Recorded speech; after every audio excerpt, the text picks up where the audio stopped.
Welcome to Street Stories, a podcast of real, raw, and unfiltered stories of homelessness told by Skip Finkfish, founder and pastor of Word on the Street Homeless Ministries. Please be advised these stories are for a mature audience.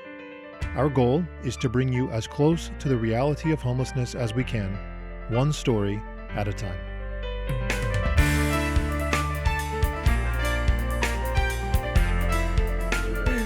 Oh, God. Oh, Dennis, I got to tell you, it's you mean the world to me, and having you as a co-minister in Word on the Street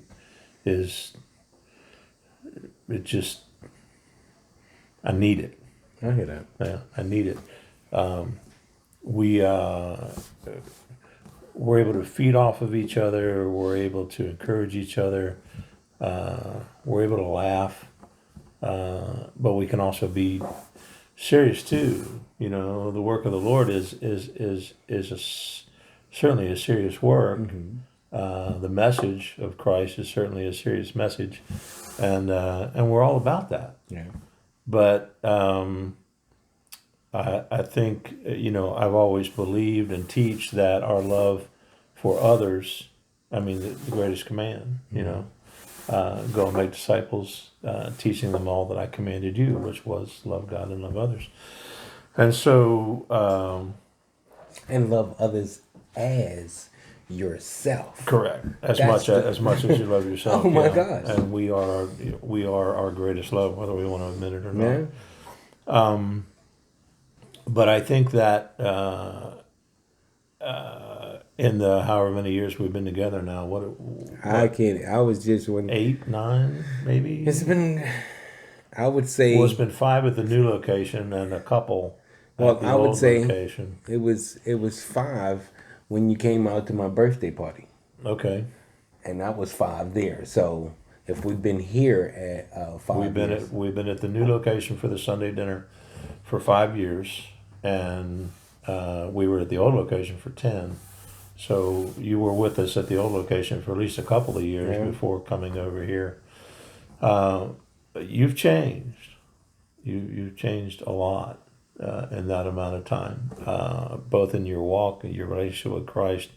Knowledge of Scripture, but that's not even as important to me as your love for God, because when we're coming to the dinner, especially, or when we're going to the street, or when we're coming to the dinner, it's a matter of I firmly believe that others are impossible to love. As you've heard me joke with a lot of the folks, I love you because I love God, and I'm here because I love God, not because I love you. As a matter of fact, I don't even really particularly like you. Matter of fact, some days you really piss me off. Mm-hmm. I don't even want to be around you.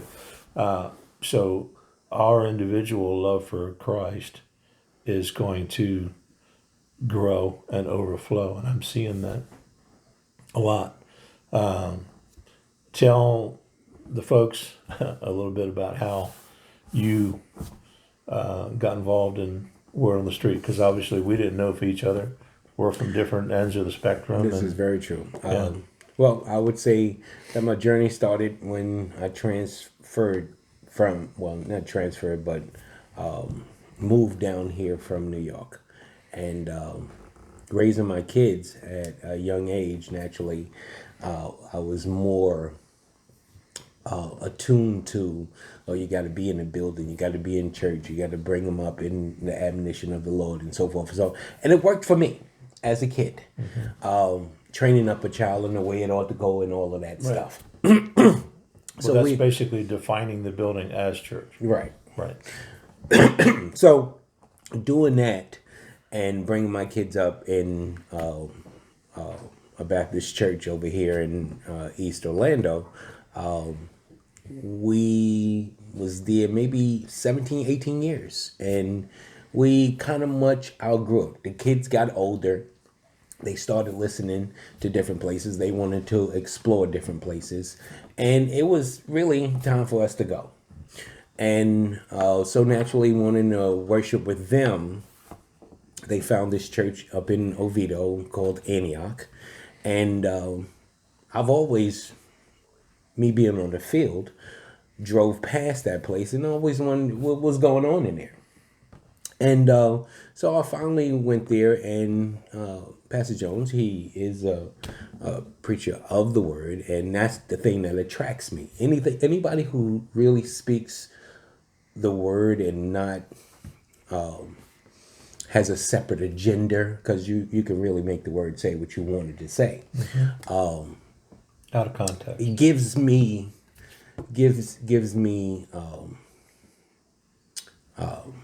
it attracts me. And he is a student of the word, and he went about it. And so getting involved in that ministry, I didn't really want it to be subjected to just the building thing, and found out that they came out and participated with you at least once a month. Mama Sue. Mama Sue. Mama Sue. And they told me to go see Sue. Mama Sue. And so she said, yeah, well, you can come with me, and you bring some toiletries and things of that nature, and because we give them out. And I seen what they did, and they would come out every once a month. Yep, once a month. Once a month, third Sunday, I think it was. And, and me listening to you in that atmosphere on the street, I was like, who is this guy? He is saying stuff that I've been listening to for all my life, that, just creeping in is the Spirit of the Lord that's saying it to me, and my interpretations of what the Spirit of the Lord is saying. And he's saying it so boldly. And, I was like, I kind of like that, because I'm attracted to the word.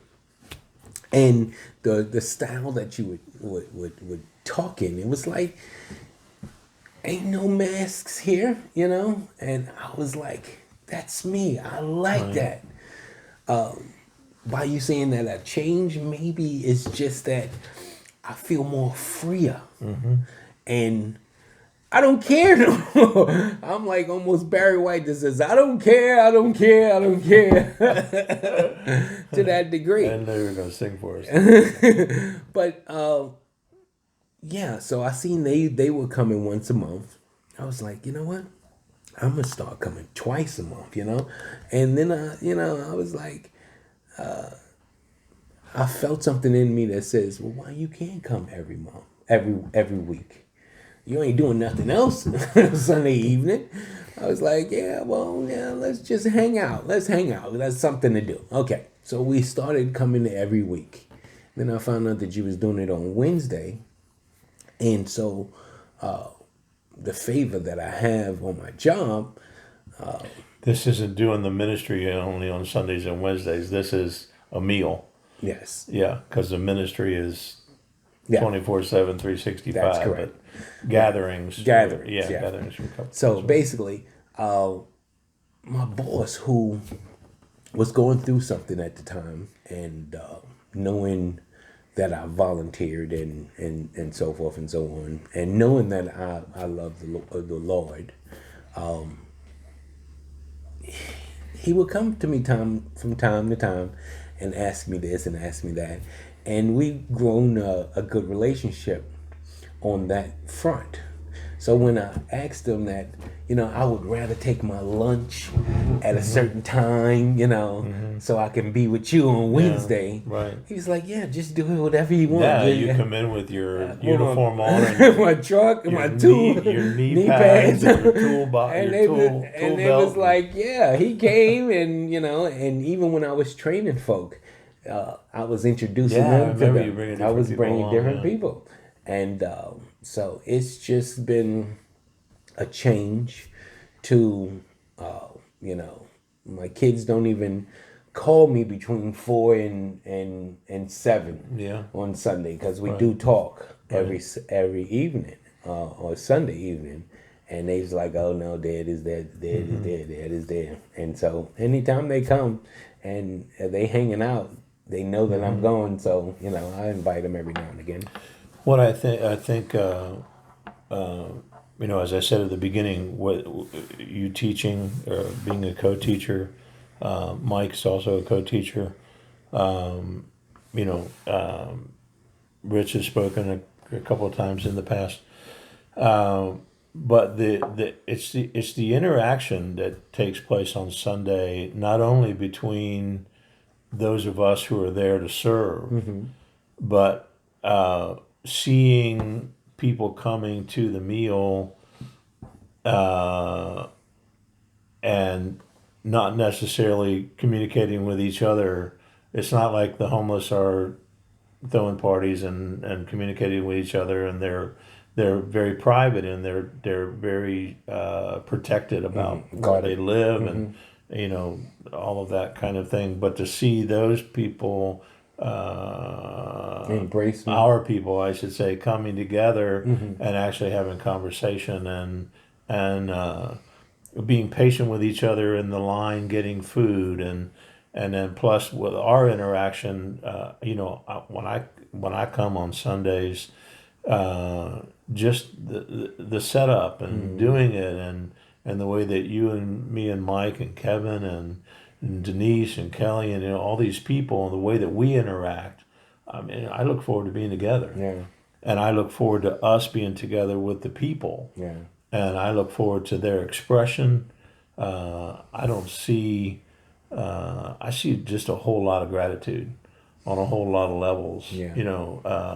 I see very little expectation or, the attitude of, that's what we're eating today, or I didn't get enough, or, it just isn't there. There's another thing that the expectation is like the homeless are,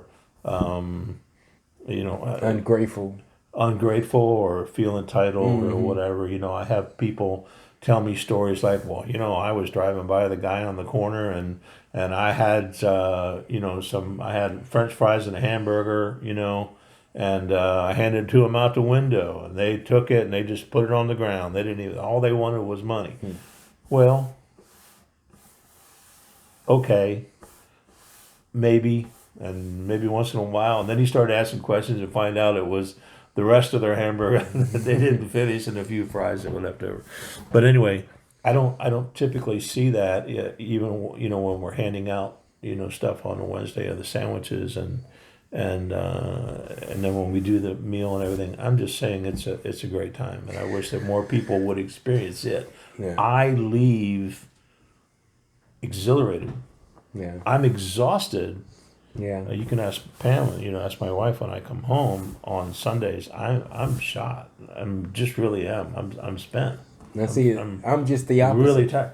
But I'm saying I am also exhilarated. It pulls a lot out of me because I'm in constant interaction with people for the entire time. Yeah.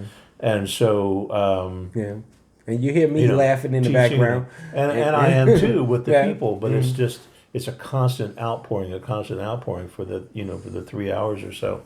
And that, it'll draw that out of you. But when I pull out of the parking lot on Sunday afternoons, I'm exhilarated, and a lot of times at the end of the meal, you and me and Mike and Kevin or different ones, we'll be standing there, we'll talking stand for there, hours. That's for sure. We can talk, and so anyway. But I found out that and that's another thing that attracted me was how they look out for each other. Mm-hmm. That is just amazing. I mean, they have they riffs, but man, they look out for each other. They do. I mean, they also look out for us. Yeah. I remember my wife was in the store, a 7-Eleven, I forget, and she seen somebody that was that came to the dinner, and he looked at her. He's like, "You're the ice cream man's wife." I was like, "Really?" I was like, "Really?" And so. Well, I just I obviously appreciate you too. we have a whole lot. Thank you. We have a whole lot of interaction, much more so than just the Sunday dinner. But you know, you've now begun to help. You know, taking food to people even after the dinner, which is cool on your way home. That was kind of funny to me. A couple of weeks ago when I went with you after the dinner, and we'll finish with this. We went with you after the dinner to take some food to some of the homeless that couldn't make it to the dinner, and Marty and Susan in particular weren't there to pick up the food, and I was like, well, Go get it. Let's go get them. them. You know, that's the camp's back there, and you're like, I ain't going back there. And that was when you told me you're the crazy one. You stand over top of people and wake them up when they're asleep. You know, I get. you're crazy. But so you walked down there, and you walked down towards the path, and the whole time you were walking down towards where their camp was, you're turning around and you're looking at me over How far on the edge of the parking lot. What's going on? And then when you got down there to where their path goes in, you stood at the edge of the path and you started yelling, Hello! I'm like, go in there. I ain't going in there. And you're like, hey, man. It was just really, really funny. But that participation, and I know that when you pass folks, our friends during the week, I know that, I know you're making conversation and talking and you care about people or praying for them or whatever. And I just wanted you to know that. Another thing, just another point. Before I got really involved, I never thought about the weather conditions that they have to live in. And I found myself all the time being kind of sad that, they're in the rain, especially the rain. I had a conversation with Two Beard John. And I was like, man, it's hot. He's like, yeah, but I don't like it when it rains. Two Beard John he's been in the ministry a long time, and we call him Two Beard. I named him Two Beard a long time ago because he plays with his beard while you're talking with him. He's concentrating, he's listening to you, and he twirls his beard, and then he'll twirl it with his left hand, then he'll twirl it with his right hand. So he ends up with this beard coming down like this with twisted points on the end of it while you're talking to him. So he's got two beards. So we call him Two Beard John. But he reminded me of, the weather conditions, especially the rain. And so anytime it rains, I'm constantly thinking not only about him, but everybody in that situation. And the flip side of that is I remember meals where, there was one Sunday, I believe you were there. I know Mike was there. We were basically tropical storm Sunday, but we were there. I think we've missed one Sunday in 15 years, and that was Hurricane Irene, and that was because the mayor said if you drive after 4, you're going to be ticketed or arrested. But we were there. That was the day that the wind tore some of the roof off of a tent, and remember the ice cream table and all of that was just getting drenched, and we had a couple of the tarps or a couple of the tents, and the roof was off of one of them, and the other one, the roof was laid back, and there was like one small space where it wasn't in the food, and it was just raining. And I remember seeing the people, they were like in line to get their food, and we kept dishing, and they're standing there. I'm sure Mike will probably remember this, standing there with their food and a fork being rained on. It's raining on them, it's raining on the plate, and they're just eating away, and just satisfied. It was like, okay, it's raining. Which we don't think from that perspective. It's just like, it's being homeless sucks. And being in this heat and this humidity and this rain 24/7, 365 is just, there is no break, there is no release, no relief.